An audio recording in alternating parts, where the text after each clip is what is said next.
How's it going, everybody? So today I'm going to teach you how to drop a tree. Maybe even a couple of trees. But this tree here, right at the edge of the property, if you look real close, it's dead. It's been a standing dead tree for a couple of years.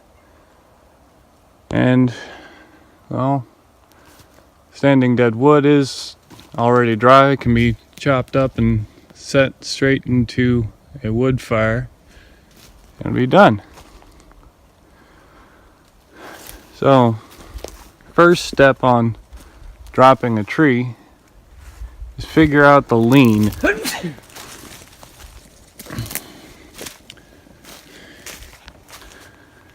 If you look straight up, you see it's leaning off to the side.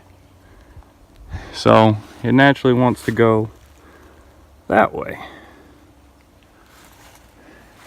Second is you look for weight. If you look up, most of the branches are on this side of the tree right here.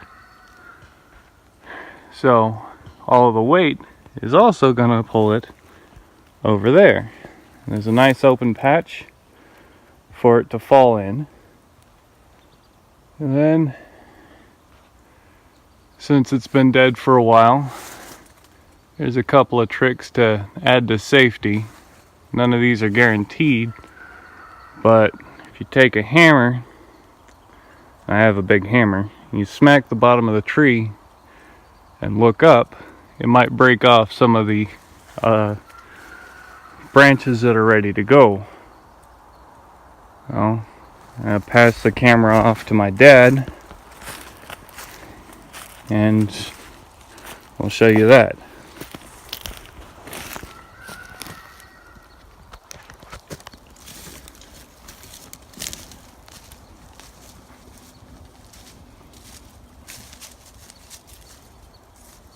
Now it doesn't mean something's actually going to fall out of the tree, but doing this is a just in case.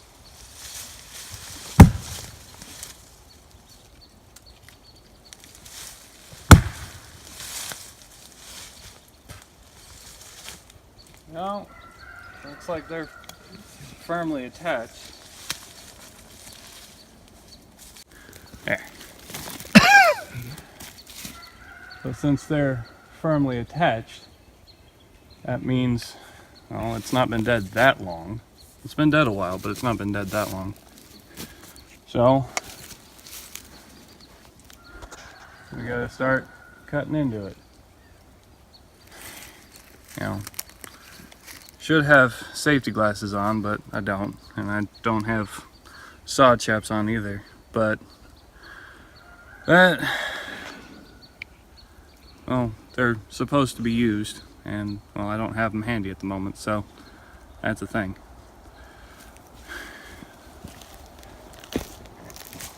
So, got a chainsaw. It's been run recently, so I don't have to put on the choke. It's all nice and warmed up. I don't expect you to hear any of it, but I'm going to try to put text at the bottom.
So this is a face cut.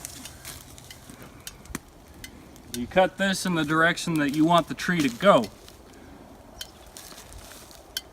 If you follow me around this way,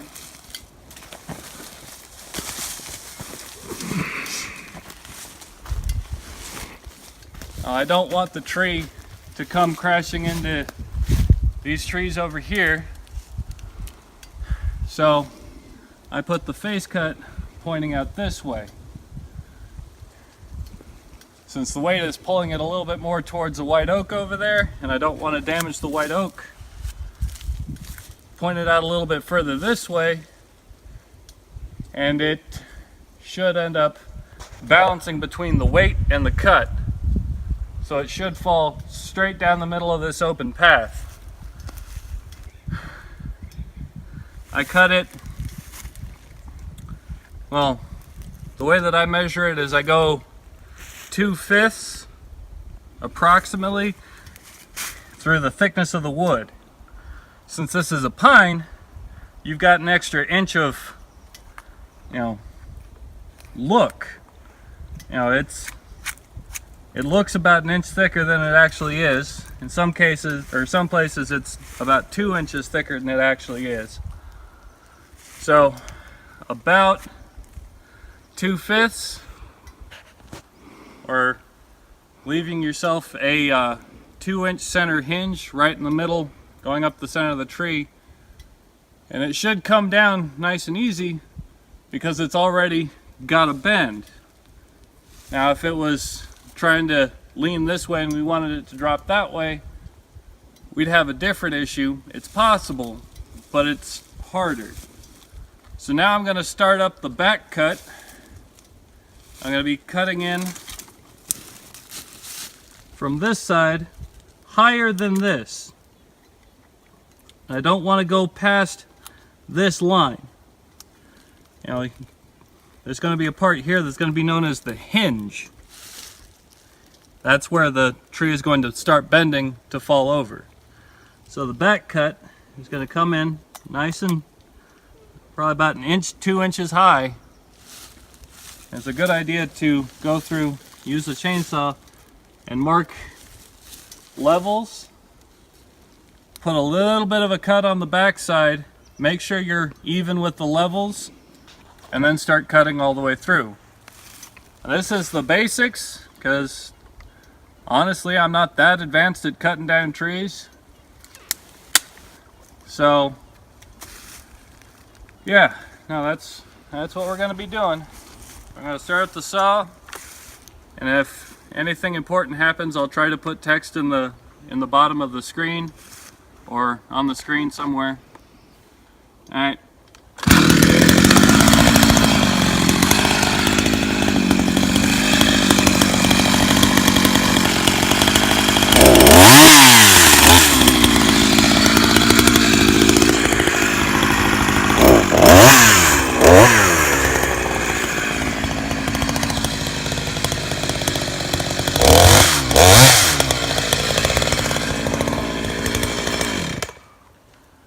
So I marked both sides, a little bit right there, and then I started in from the back.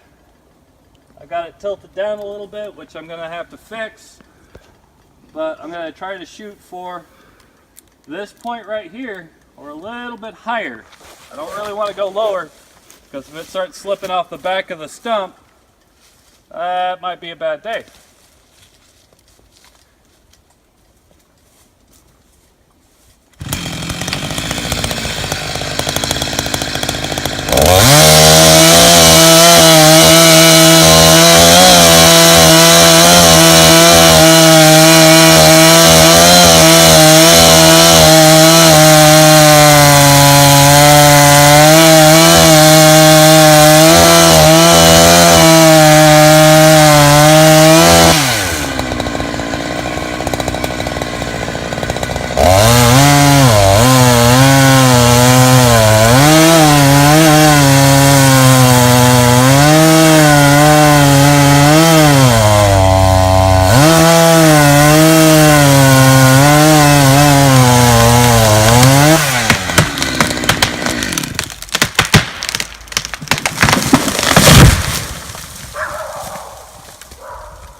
Well, for the most part, I missed the oak.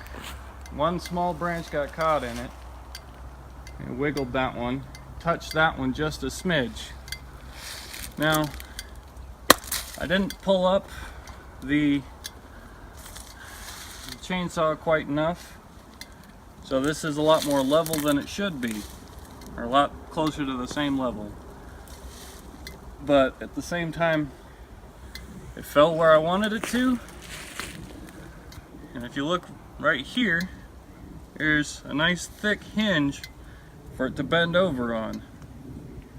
You know, there's about 2.5 inches that was still here when the tree decided to fall, which is good. It's nice and level, and it ended up where we wanted it, which is the final goal, is not damage any of the other existing trees around here, because these are nice and healthy. This one was dead.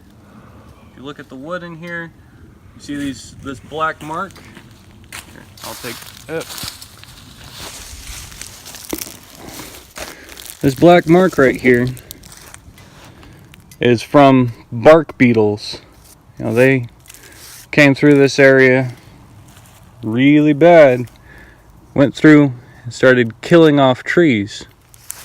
That's what this black mark is. There's more little black lines because the bark beetles were coming in and eating cambium layer. the cambium layer, which is the layer between the outer bark and the tree. It's what actually keeps the tree alive.